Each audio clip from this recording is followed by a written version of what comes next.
En Ecuador, al año se lee menos de 2 libros, 1.5 libros promedio por año por persona. Un nivel bajísimo. ¿Por qué? Los datos oficiales datan del 2012. Y de acuerdo a la data del 2012 del INEC, 3 de cada 10 personas no leen. Eso significa que el 70% de personas sí leen en Ecuador. Pero vamos al detalle y dividámoslo por género. Resulta que los niveles de lectoría de los hombres son mayoritariamente en periódicos. De las mujeres sí son en libros. Pero donde quiero que ustedes pongan atención es en el por qué no leen. Y vamos a la data. 3.2% por problemas de concentración. 31.7% por falta de tiempo. ¿Por qué no leen? 56.8% por falta de interés. ¿Saben qué es lo que más me preocupa? Lo que más me preocupa es que en los motivos para leer no aparece el placer. En Ecuador, al parecer, nadie lee porque quiere leer. Usted tiene derecho a decir su verdad.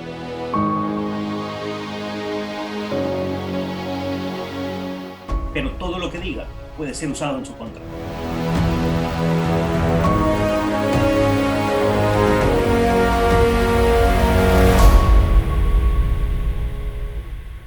Pero ¿cómo hacemos para construir en un país que lee muy poco ese hábito placentero de la lectura?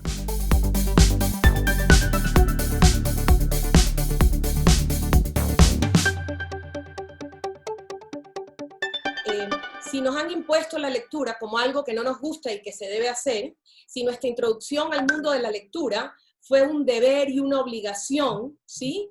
Y si no saboreamos y disfrutamos, tengo amigos muy cultos que se enojan conmigo porque no he leído Rayuela de Cortázar íntegra y lo he intentado varias veces, y son muy cultos, y siempre les digo que lo que pasa es que yo solo leo por placer, solo leo como comer dulce. Equivale en mis sentidos a una cosa riquísima, un cheesecake. Tanto, igual el tema de la lectura, la lectura, por cómo nos las imponen en las escuelas, llega a ser pesada, insoportable. Así que empecemos por el gusto por la lectura. ¿Cómo así la desarrollaste o la desarrollaron en tu casa? La desarrollé en algún momento en mi adolescencia, pre-internet, pre-televisión por cable. Dije, debe haber algo más allá. Entonces agarré y me obligué a leer el libro que tenía a la mano, que se llamaba La Odisea de Homero, que pienso que lo estuve leyendo durante meses. Regularmente la gente que tenemos el hábito de leer o de consumir ese tipo de contenidos o de generarlos, es porque lo hemos visto en casa. Es porque hemos tenido un abuelo lector, un papá lector, hemos vivido rodeados de libros de alguna forma y nos es familiar. Ese hábito, de un poco la experiencia que he vivido y he visto, es muy adquirido por imitación. En un momento me encontré con este título de omnívoro cultural y dije, a los 38 años encontré una categoría en la que me podía sentir representado, que es aquella persona que consume cultura por placer. No todos los libros son para todas las personas, y bien tienes que encontrar lo que a ti te satisface, como tú decías, el gusto, pero ¿cómo llegamos a ello? ¿Cómo hacemos que sí nos guste? Desde que eres pequeño, al acercarte a la lectura, tienes que acercarte como algo placentero, que te engancha, y realmente como algo que no solo te permite engancharte con una historia, sino querer contar tu historia. Que me parece que el placer por la lectura también pasa por aprender a narrarte a ti mismo, por aprender a contar. Y de ahí que otra actividad que también desarrolla el gusto por la lectura es aprender a escribir. Estoy convencido que hay una relación directa entre leer y escribir bien y luego comunicarse bien, ser persuasivo en la comunicación. Mi abuelo era escritor y él escribía poesía. Yo siempre que me preguntan qué puedo yo aconsejar para escribir es leer poesía. Yo pienso que aprendí el arte de comunicar debido a que leía. leía y puedo mantener un largo lapso concentrado para que se desarrolle una idea. Lo rico que es leer un texto y poder contarlo, leer una noticia y poder trasladarla, pero O sea, con tu plus, con tu criterio. tú dices, la capacidad de leer, comprender y adaptarlo a tu lenguaje y a tu mundo a la hora de recontarlo. De recontarlo. En ese proceso sí creo que hay una falencia importante a todo nivel. No hablemos solo de los jóvenes. El otro tema que me preocupa muchísimo, vinculado a la lectura, es el pensamiento crítico. A mí me parece que el pensamiento crítico muchas veces, aunque sea, pasa por tener un método. Para mí el pensamiento crítico es haber conocido estos otros criterios. O sea, si solo sabes de Dios leyendo un libro, no tienes con qué contrastarlo. Pero si has leído me encanta cuando el escritor ateo habla de Dios. Habla de Dios, o sea, él no lo usa, él no lo practica, pero habla. Y tú comienzas a adquirir esta dimensión de quién lo ve bien, quién está en contra, quién lo odia, quién lo ama. Todo. Lo mismo pasa con cualquier tema. Y si tú te haces un checklist de 1, 2, 3, 4, ya tienes los primeros pasos de pensamiento crítico que hasta los pudieras, es horrible lo que voy a decir, adiestrar. ¿Sí?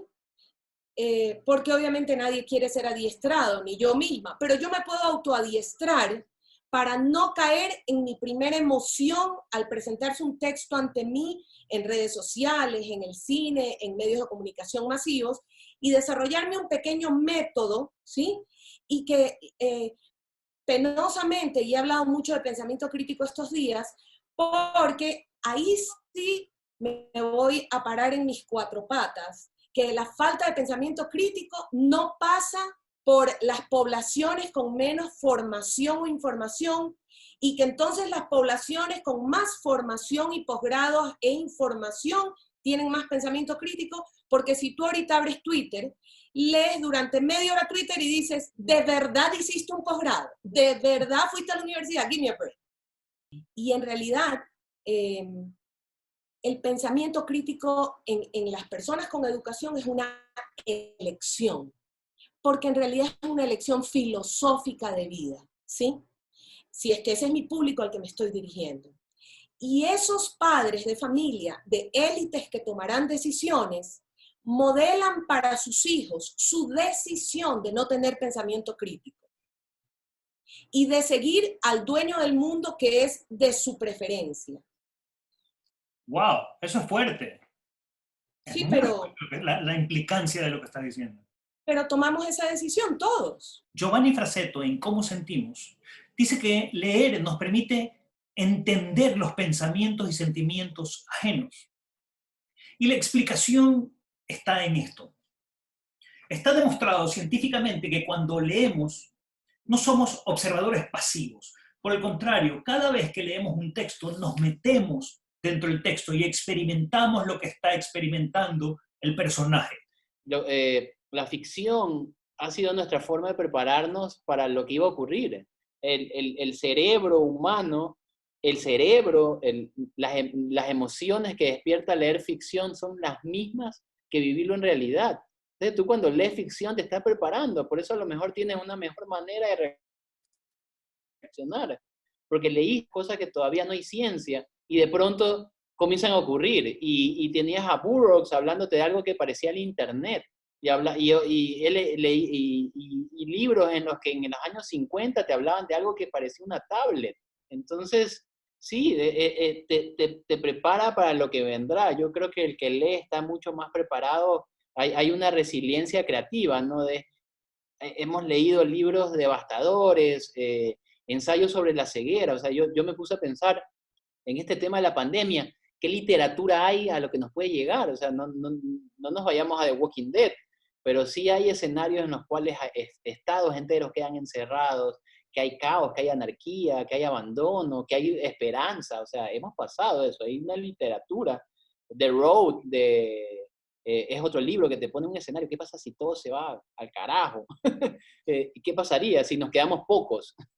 Que todo se ha ensayado, simplemente todavía no se ha probado. Es que la ficción no solo es un simulador de experiencias sociales. La ficción es, en nuestra cabeza, la experiencia social. Entonces, nosotros esa imaginación es lo que nos mantiene en vilo, esas ganas de qué hay en la noche, qué hay después de la montaña. Y lo mejor de todo es que siempre hay alguien que regresa a contar una historia.